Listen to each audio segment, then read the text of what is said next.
Hi, this is Wayne Zell, and welcome to Blueprint for Wealth, my video blog on tax, estate planning, and business planning topics of interest. Today, we're going to focus on estate planning topics, specifically the 27 kind of trusts, and we're going to start off simply by talking about revocable trusts.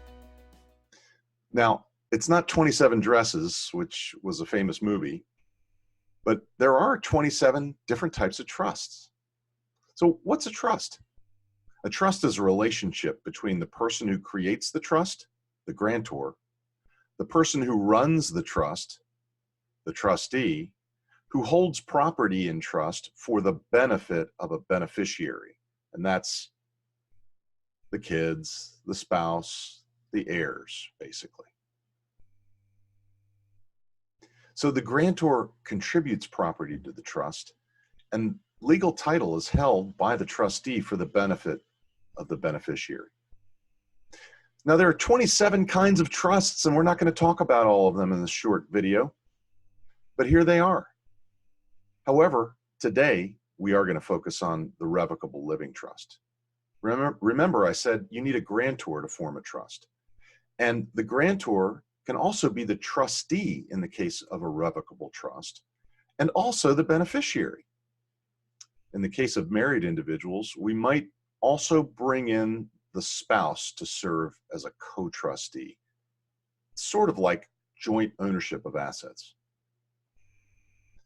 So in the case of a revocable living trust, the grantor transfers all or part of his or her assets during life into a trust with the right to receive income from the trust and also to withdraw or add assets at any time, as well as to modify the trust or even terminate it.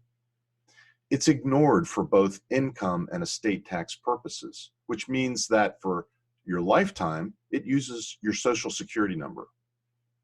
The big advantages of revocable living trusts are that they avoid probate, the cost and complexity of it. They are private and they are portable, so they can move from state to state, and it allows you to plan for incapacity much better in many cases than a durable power of attorney would. On the death of the first spouse, well, we'll have a marital deduction trust that qualifies for a deduction, but there are many different flavors of them. And so we're not going to cover them all today, but just keep that in mind when you're doing your planning.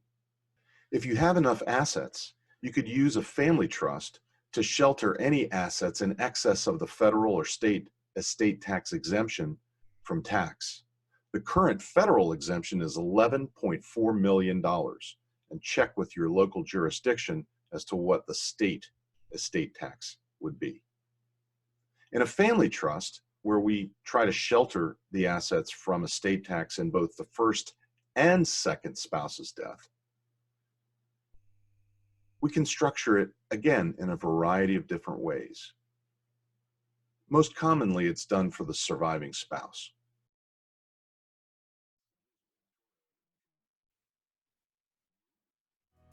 If you've got questions on revocable trusts or any other kind of trust, send me an email and I'll be happy to talk to you.